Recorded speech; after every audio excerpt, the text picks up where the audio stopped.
Good morning student. आज हम पढ़ेंगे कार्बोहाइड्रेट के बारे में, जो बीएससी थर्ड ईयर का एक इम्पोर्टेंट टॉपिक है। सबसे पहले तो हम देखेंगे कार्बोहाइड्रेट होता क्या है। कार्बोहाइड्रेट कार्बन, हाइड्रोजन, ऑक्सीजन से बने हुए ऐसे पॉलीहाइड्रोक्सी एल्डिहाइड या कीटोन होते हैं जो जिनमें शर्करा और अशर्करा दोनों प्रकार की, यानी कुछ में शुगर होती है और कुछ में शुगर नहीं पाई जाती है। तो सिंपल सी डेफिनेशन यदि लिखने आता है कि कार्बोहाइड्रेट को परिभाषित कीजिए, तो हम परिभाषित कर सकते हैं कि कार्बोहाइड्रेट कार्बन, हाइड्रोजन और ऑक्सीजन से बने हुए पॉलीसैकेराइड या पॉलीहाइड्रोक्सी एल्डिहाइड व कीटोन होते हैं। अब नेक्स्ट आता है कि कार्बोहाइड्रेट जैसे फॉर एग्जांपल ग्लूकोज आपने पढ़ा होगा, फ्रैक्टोज होता है, ग्लूकोज होता है, सुक्रोज होता है, स्टार्च होता है। इसमें से जो सबसे ज़्यादा पूछा जाने वाला होता है ग्लूकोज और फ्रैक्टोज। दोनों का फॉर्मूला C6H12O6 होता है। किसका? ग्लूकोज और फ्रैक्टोज का। लेकिन जब हम देखते हैं क्या ग्लूकोज और फ्रैक्टोज दोनों एक ही टाइप के होते हैं? नहीं। क्या होता है, जो ग्लूकोज होता है उसमें आपका एल्डिहाइड समूह पाया जाता है। एल्डिहाइड समूह से मतलब होता है CHO ग्रुप पाया जाता है। ओके। जब हम फ्रक्टोज की बात करेंगे तो फ्रक्टोज में क्या पाया जाता है? कीटोन ग्रुप होता है। कीटोन ग्रुप कौन सा होता है? CO। ठीक। आगे हम जाते हैं सुक्रोज और स्टार्च पर। तो सुक्रोज का फॉर्मूला होता है C12H22O11 और स्टार्च C6H10O5 का होल N। ये दोनों ही सबसे ज्यादा मात्रा में पाए जाते हैं। हाँ, तो हम यहाँ पर बात करेंगे ग्लूकोज और फ्रक्टोज की। जो ग्लूकोज होता है उसमें एल्डिहाइड समूह होता है, जो फ्रक्टोज होता है उसमें कीटोन समूह होता है। और ग्लूकोज और फ्रक्टोज क्रिस्टलीय होते हैं। जब हम सुक्रोज और स्टार्च की बात करेंगे तो सुक्रोज और स्टार्च कैसे होते हैं? अक्रिस्टलीय होते हैं, यानी नॉन क्रिस्टलाइड होते हैं। और इनके फॉर्मूले C12H22O11 और C6H10O5 का होल N होता है। अब हम बात करेंगे जो पॉलीहाइड्रोक्सी एल्डिहाइड और कीटोन, यानी कहना चाहिए जो कार्बोहाइड्रेट्स होते हैं, उनका जब हम क्लासिफिकेशन करते हैं तो इनको कार्बोहाइड्रेट को दो टाइप से क्लासिफाइड किया जाता है। भौतिक गुणों के आधार पर, यानी फिजिकल प्रॉपर्टीज देखते हैं, और दूसरा केमिकल प्रॉपर्टीज के आधार पर इनको क्लासिफाइड किया गया है। जो फिजिकल प्रॉपर्टीज के आधार पर जब हम उनको क्लासिफाइड करते हैं तो ये दो टाइप्स के होते हैं, शर्करा और अशर्करा। यानी शर्करा का मतलब है जहाँ पर शुगर पाया जाएगा, अशर्करा का मतलब है यहाँ पर शुगर नहीं पाया जाता है। शुगर कौन से कार्बोहाइड्रेट में पाई जाती है? हम आपको ऊपर भी बता चुके हैं, ग्लूकोज और फ्रक्टोज। अब हम नॉन शुगर या अशर्करा वाली बात करते हैं तो इसमें आते हैं स्टार्च और सेल्यूलोज। जो स्टार्च और सेल्यूलोज होता है ये ज़्यादातर आपने देखा होगा, स्टार्च और सेल्यूलोज कहाँ देखने को मिलती है? प्लांट्स में। हमारी ह्यूमन बॉडी जो होती है वो सेल्यूलोज को डायरेक्ट डाइजेस्ट नहीं कर पाती है, इसलिए हम प्लांट्स से जो हमें सप्लीमेंट्री मिलते हैं उसके थ्रू हमारी बॉडी में, यानी ह्यूमन बॉडी में सेल्यूलोज जाता है और फिर हम उसको क्या कर पाते हैं? डाइजेस्ट। सेकेंड पार्ट पर हम आते हैं, देखते हैं केमिकल प्रॉपर्टीज के बेस पर कार्बोहाइड्रेट कितने प्रकार के होते हैं। यहाँ पर कार्बोहाइड्रेट 3 प्रकार के होते हैं, मोनोसैकेराइड, ओलिगोसैकेराइड और पॉलीसैकेराइड। जो मोनोसैकेराइड होते हैं उसमें फिर से एग्जाम्पल ग्लूकोज और फ्रक्टोज ही आते हैं। अब हम बात करेंगे ओलिगोसैकेराइड।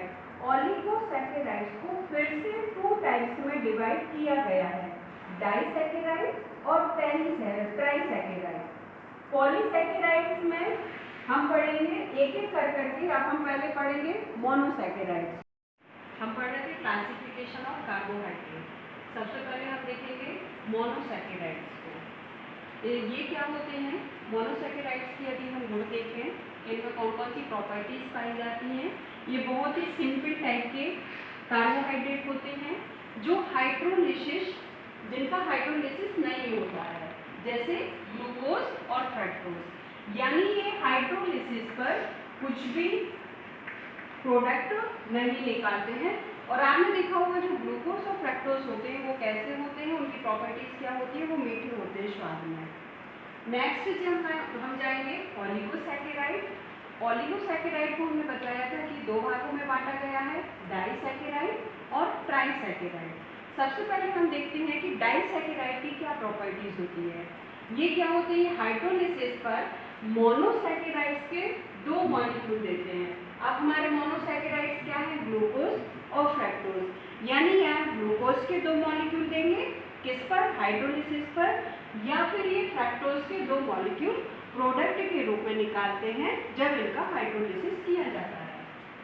जैसे फॉर एग्जाम्पल हम ले रहे हैं सुक्रोज का, जब हम हाइड्रोलिसिस करते हैं, सुक्रोज यानी C12H22O11, इसका हाइड्रोलिसिस किया तो यहाँ पर आप देखेंगे इसने ग्लूकोज के दो मॉलिक्यूल निकाले। देन ट्राइसैकेराइड्स की बात करते हैं, तो जब ट्राइसैकेराइड का हाइड्रोलिसिस किया जाता है तो ये मोनोसैकेराइड्स के 3 मॉलिक्यूल देते हैं। जैसे C12H22O11 प्लस 2H2O, यानी इनका हाइड्रोलिसिस करना है तो यहाँ पर आप देखेंगे 3C6H12O6, यानी इन्होंने हाइड्रोलिसिस पर क्या दिया, 3 मॉलिक्यूल ऑफ मोनोसैकेराइड्स। नेक्स्ट हम जाते हैं पॉलीसैकेराइड्स पर।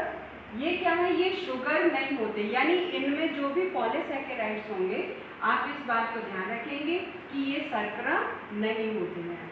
इनका मॉलिक्यूलर वेट यानी जो अणुभार होता है वो बहुत ही ज़्यादा होता है, यानी कह सकते हैं इनका मॉलिक्यूलर वेट उच्च होता है या हाई होता है। ये हाइड्रोलिसिस पर मोनोसैकेराइड्स के n मॉलिक्यूल, n का मतलब होता है बहुत सारे मॉलिक्यूल, कितने भी मॉलिक्यूल ये क्या करते हैं, हाइड्रोलिसिस पर देते हैं।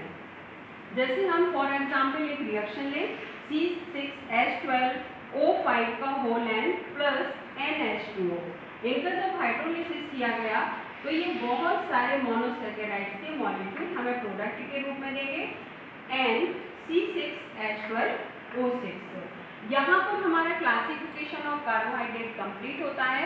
अब हम एक एक टॉपिक को लेकर के देखेंगे। सबसे पहले हम मोनोसैकेराइड्स में ग्लूकोज की स्ट्रक्चर को देखते हैं, स्ट्रक्चर ऑफ ग्लूकोज। तो हमने देखा जो ग्लूकोज का फॉर्मूला होता है हम उसको जब स्ट्रक्चर रूप में लिखेंगे तो यहाँ पर आप देख सकते हैं CHO, C दोनों साइड सिंगल बॉन्ड से OH और H जुड़े हुए हैं, लेकिन ये किस क्रम में जुड़े हुए हैं आप देख पा रहे होंगे, ये अल्टरनेट क्रम में जुड़े हुए हैं। ठीक है, यदि अल्टरनेट क्रम में जुड़े हुए हैं तो यहाँ पर एक बात निकल के आती है, यहाँ पर नंबर ऑफ कार्बन 1 2 3 4 है। इस कार्बन को हम यहाँ पर अभी काउंट नहीं कर रहे क्योंकि हम आपको एक बात समझा रहे हैं, असममित कार्बन जो ग्लूकोज की संरचना होती है उसमें 4 असममित जिसे कहते हैं एसिमेट्रिक कार्बन पाए जाते हैं। एसिमेट्रिक कार्बन का मतलब होता है जिसे हम 2 बराबर भागों में नहीं बांट सकते हैं। तो जब ग्लूकोज की संरचना देखते हैं तो वहाँ पर 4 एसिमेट्रिक कार्बन देखने को मिलते हैं।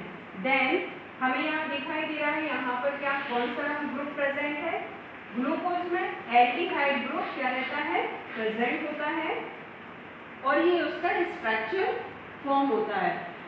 यानी यहाँ पर अब अभी तो हमने असममित कार्बन की बात की थी, यानी 4 एसिमेट्रिक कार्बन है। अब हम हाइड्रोक्सिल ग्रुप यदि काउंट करें तो कितने हाइड्रोक्सिल ग्रुप हैं, 1 2 3 4 देन लास्ट में 5, यानी ग्लूकोज की संरचना में कितने हाइड्रोक्सिल ग्रुप देखने को मिल रहे हैं, 4।